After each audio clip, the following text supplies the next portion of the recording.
আমি দেশ বিদেশে ঘুরে ঘুরে জয় বাংলার গান গাই। আমার নেত্রী শেখ হাসিনা তুলনা যার নাই।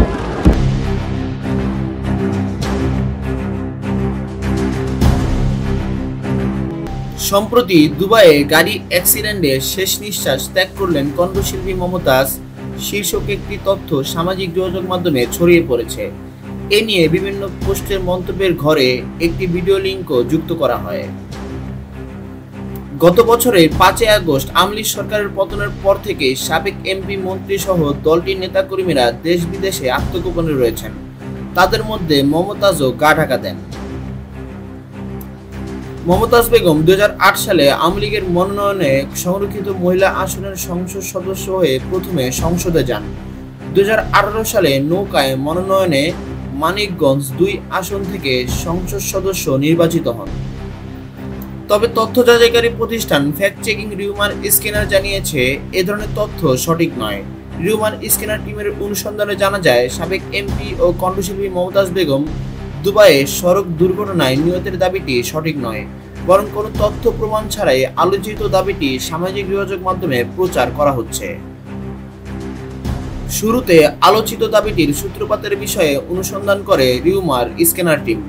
অনুসন্ধানে গতকাল 3 মার্চ দুপুর 2টা 5 মিনিটে প্রকাশিত সম্ভাব্য প্রথম পোস্টটি খুঁজে পাওয়া যায়। ওই পোস্টটিতে দাবি করা হয়, দুবাইয়ে গাড়ি অ্যাক্সিডেন্টে শেষ নিঃশ্বাস ত্যাগ করলেন কণ্ঠশিল্পী মমতাজ। পোস্টটির মন্তব্যের ঘরে একটি ভিডিও লিঙ্ক যুক্ত করা হলেও ওই লিঙ্কে প্রবেশ করে দেখা যায় এটি একটি স্প্যাম ওয়েবসাইটের লিঙ্ক। পরবর্তীতে প্রাসঙ্গিক কিওয়ার্ড সার্চ করে আলোচিত দাবির সপক্ষে গণমাধ্যম ও বিশ্বস্ত সূত্রে কোনো তথ্য পাওয়া যায়নি।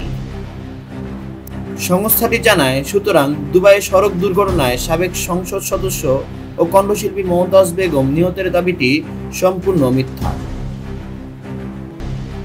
মমতাজ সর্বশেষ 2024 সালে নৌকার মনোনয়ন পান, কিন্তু স্বতন্ত্র প্রার্থীর কাছে হেরে যান মমতাজ। এরপর রাজনীতিতে তেমন সক্রিয় না থাকলেও সরকার পতনের পর থেকে তিনিও আত্মগোপনে রয়েছেন। এরকম আরো গুরুত্বপূর্ণ ভিডিও ও নিউজ পেতে আমাদের ভিডিওতে একটি লাইক দিয়ে আপনার মূল্যবান মতামত কমেন্ট বক্সে জানিয়ে আমাদের সাথেই থাকুন। ধন্যবাদ।